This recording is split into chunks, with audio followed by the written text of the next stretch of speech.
हाय। चलिए बेटा स्टार्ट करते हैं, कुछ क्वेश्चंस एडजेक्टिव के करते हैं। सो पहला क्वेश्चन देखिए, this is one of better books I have read so far. इन्होंने कहा वन ऑफ बेटर। ये हम जानते हैं कि अगर वन ऑफ आ गया तो यहाँ पे हमेशा सुपरलेटिव डिग्री आती है। वन ऑफ बेटर नहीं, यहाँ पे आएगा one of the best. This is one of the best books I have ever read so far. जो मैंने किताब अभी तक पढ़ी है उनमें से best, one of the best है। क्योंकि बुक्स का मतलब हो गया ये हमेशा दो से ज़्यादा के लिए आएगी, तो वन ऑफ के बाद हमेशा सुपरलेटिव डिग्री ही लगाई जाती है। One of the best, one of the greatest, one of the most. Second question देखें, इन माई बुक मतलब मेरी ओपिनियन में, मेरी सोच में, Sachin is the most talented and humblest player amongst अस। अब अगर देखें तो वो एडजेक्टिव्स जो अपने बाद ई आर और ई एस टी लेते हैं उनको पहले लिखा जाता है, और जो मोर मोस्ट लेते हैं उनको बाद में लिखा जाता है। जैसे टॉल, टॉलर, टॉलेस्ट, तो टॉल को आगे लिखा जाएगा और इंटेलिजेंट को बाद में लिखा जाएगा, या हैंडसम को बाद में लिखा जाएगा। तो मोर मोस्ट वाले पीछे आते हैं। अगर दोनों को एक साथ लगाना है तो इसमें हम्बलेस्ट जो है वो आगे आ जाएगा और जो मोस्ट इंटेलिजेंट है वो पीछे चला जाएगा। क्लास में बताता भी हूँ कि वहाँ पे हम देखते हैं कि कितनी बार जो है हमारा जो ड्रॉप हुआ। अगर उस हिसाब से चीज़ों को देखें तो इन माई बुक तेंदुलकर इज, आगे आ जाएगा humblest, is the humblest and most intelligent player amongst अस। तो हमारा जो आंसर बनेगा वो बी बनेगा, हम्बलेस्ट एंड मोस्ट इंटेलिजेंट। इस तरीके से इसको लिखा जाएगा, हम्बलेस्ट आगे आ जाएगा और मोस्ट इंटेलिजेंट पीछे चला जाएगा। Next, no less than 20 students. अब देखो 20 स्टूडेंट्स काउंटेबल हो गया, स्टूडेंट्स काउंटेबल है तो यहाँ पे लेस देन नहीं आएगा, यहाँ पे आएगा फ्यूअर देन। लेस वहां पर आता है जहां अनकाउंटेबल चीजों की बात आ रही हो। तो कम से कम 20 students were plugged in the examination held last year. तो नो फ्यूअर देन 20 स्टूडेंट्स आएगा। नेक्स्ट है without any shade of doubt, मतलब बिना किसी डाउट के। This is really and truly a worth noting matter. अगर वर्थ के बाद बेटा आईएनजी आया हो, मतलब जीरंड लगा हो, तो उसके बाद कभी भी चीज का नाम नहीं आता। वर्थ आईएनजी तो वर्थ नोटिंग मैटर नहीं होगा। अगर होगा तो इसको ऐसे लिखा जाएगा, अ मैटर वर्थ नोटिंग। इस तरीके से लिखा जाता है, अ मैटर वर्थ नोटिंग। तो अगर वर्थ के बाद आईएनजी लगा है तो उसके बाद चीज का नाम कभी नहीं आता, नाउन नहीं आता, उसको आगे रख लिया जाता है। जैसे ऐसे ही अगला वाक्य भी देखो, red fort is a worth seeing monument. Monument को पीछे रखा गया, तो इसमें क्या करना है, ये मोन्यूमेंट यहां से हटकर वर्थ के बाद अगर आईएनजी आया तो फिर नाउन नहीं आता, आएगा इस अ के बाद रखो। Red fort is a monument, यहां पे मोन्यूमेंट वर्ड आएगा। Red fort is a monument worth seeing, so you must go and admire it. Next question देखते हैं एडजेक्टिव्स के ऊपर। Do you know that Indira Gandhi was the first politician of her time. She was not the first, वो first नहीं थी। First का तो मतलब ये हो गया कि उनसे पहले कोई हुआ ही नहीं। वो अपने समय की सबसे महत्वपूर्ण थी, जिसको हम कहते हैं फोरमोस्ट। अपने समय की सबसे महत्वपूर्ण, she was the foremost politician of her time. तो very very very important politician of her time होगा, ना कि first politician of time. Only less books are required. अब देखो बुक्स काउंटेबल नाउन है, और अगर बुक्स है तो ओनली लेस नहीं आएगा, यहां पे आएगा only fewer books. Only fewer books are required to master the important rules of English grammar. Sorry. Next, the whole India mourned the death of Bhagwan Rajneesh.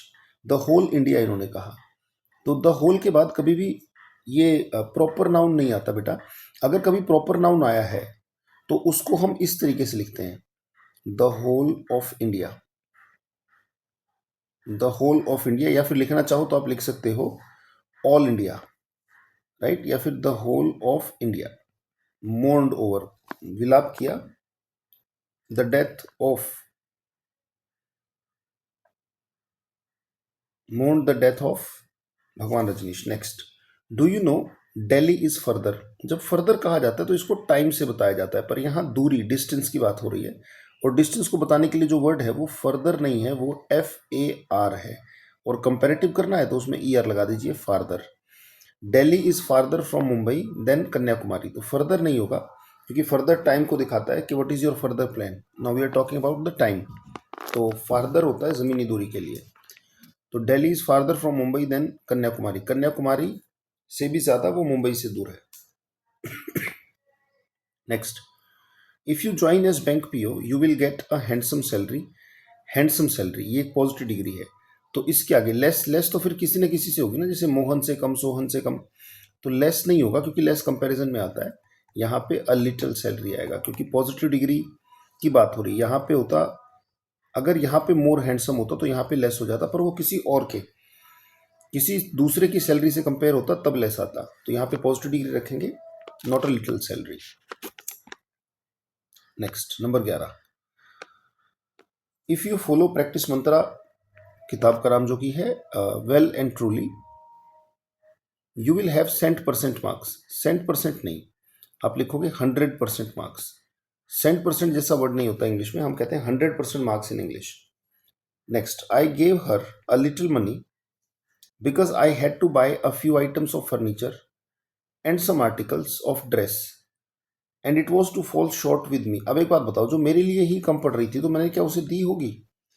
मेरे लिए ही मनी कम थी फर्नीचर और जो है ड्रेस खरीदने के लिए, तो बेटा यहाँ पे अ लिटिल नहीं आएगा, ना के बराबर, यानी कि I gave her no money.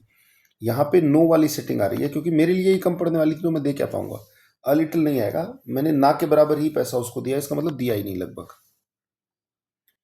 In this age and time gold is the most, most क्या है? सुपरलेटिव डिग्री है। Most precious of all other metals, बेटा सुपरलेटिव डिग्री के बाद अदर जैसा वर्ड कभी नहीं आता, या तो कह दो ऑल द मेटल्स या फिर ऑल मेटल्स भी अपने आप में ठीक है। So in this as gold is the most precious of all metals. Superlative के बाद अदर नहीं आता। Next, all of Kolkata, Mumbai and Delhi the latest has the largest number of motor vehicles.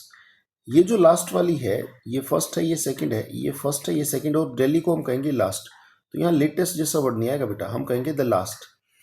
क्रम में जब हम बात करते हैं तो लास्ट बताया जाएगा दिल्ली को, कि जो लास्ट है उसमें सबसे ज्यादा मोटर व्हीकल्स हैं। Both the books of mine have not been published yet due to the shortage of funds. मेरी दोनों की दोनों किताबों में से जो वो दोनों ही हैं वो नहीं पब्लिश हुई हैं क्योंकि फंड्स की कमी है। नो एरर, ये वाक्य बिल्कुल सही जा रहा है बेटा। Next, 16 number, if you work hard you will have most excellent command of English very soon. अगर हम देखें तो एक्सीलेंट के साथ ये जो मोस्ट आ रहा है, एक्सीलेंट अपने आप में एक नॉन ग्रेडेबल एडजेक्टिव है और अपने आप में सबसे ऊपर होता है, तो इसके साथ मोर मोस्ट नहीं आता। You will have excellent command of English language very soon, तो एक्सीलेंट के साथ मोर मोस्ट जैसी चीज नहीं आती, जैसे एक्सीलेंट है, परफेक्ट है, मास्टर है, एक्सट्रीम है, या जितनी भी शेप्स हैं या यूनिक है, इन वर्ड्स के साथ कभी मोर मोस्ट आप नहीं लगाते। 17 नंबर देखें, लिटिल नॉलेज ऑफ इंग्लिश, ना के बराबर जो इंग्लिश की नॉलेज थी proved to be very useful. अब एक बात सोचो, अगर यूजफुल हुई बैंक पीओ का एग्जाम निकालने में उसके लिए, तो मेरे हिसाब से जो इंग्लिश की नॉलेज रही होगी वो ना के बराबर नहीं, यहाँ लिटिल नहीं आएगा, अ लिटिल आएगा। अ लिटिल का मतलब होता है थोड़ी सी नॉलेज जो उसे थी वो उसके लिए यूजफुल रही, तो लिटिल नहीं क्योंकि पॉजिटिव भाव आ रहा है, यूजफुल साबित हुई। There would be no fewer than 5 litres of milk. अब मिल्क को देखो तो अनकाउंटेबल है, और अगर अनकाउंटेबल है तो नो फ्यूअर देन नहीं, कम से कम को कहेंगे no less than 5 litres of milk in the port, port में, so you could take some. 19 number, could you please open your book at 30 page. 30 page का मतलब तो 30 पेज होगा बेटा, 30 पेज एक साथ कैसे खुलेंगे?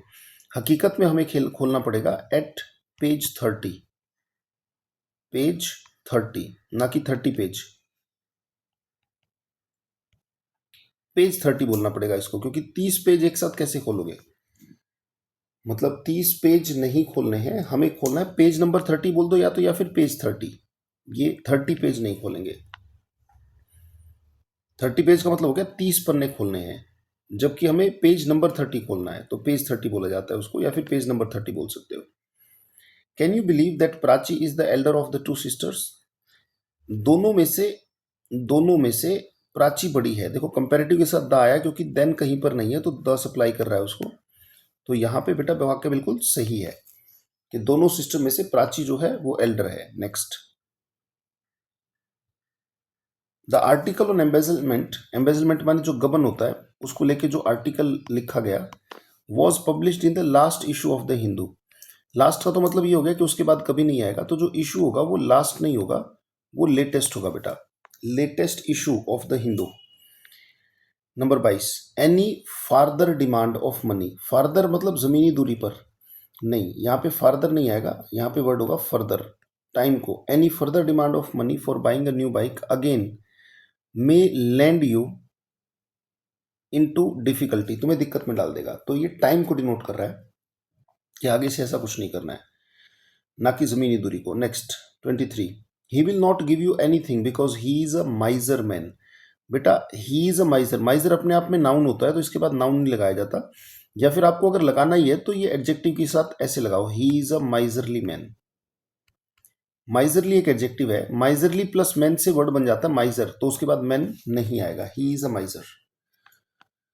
Next, some persons are very brave where is some are very cowardly. कुछ लोग बहुत ज्यादा बहादुर होते हैं जबकि कुछ लोग कायर होते हैं। कावर्डली होता एडजेक्टिव और एडजेक्टिव की तरह ही इस्तेमाल हुआ है, ये वाक्य बिल्कुल सही है बेटा।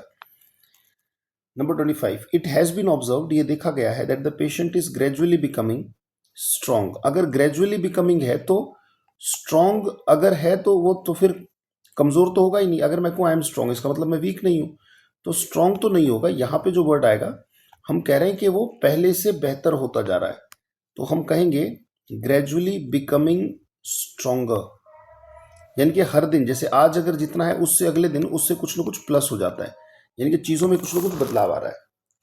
तो it has been observe that the patient is gradually becoming stronger. तो ऐसे ही हम बेहतरीन क्वेश्चन लगातार डिस्कस करते रहेंगे। सेशंस कैसे लग रहे हैं, आपके कमेंट्स का इंतजार रहेगा। बहुत बहुत धन्यवाद। Thank you, thanks lot. मिलते हैं आपसे अगले सेशन में। Thank you.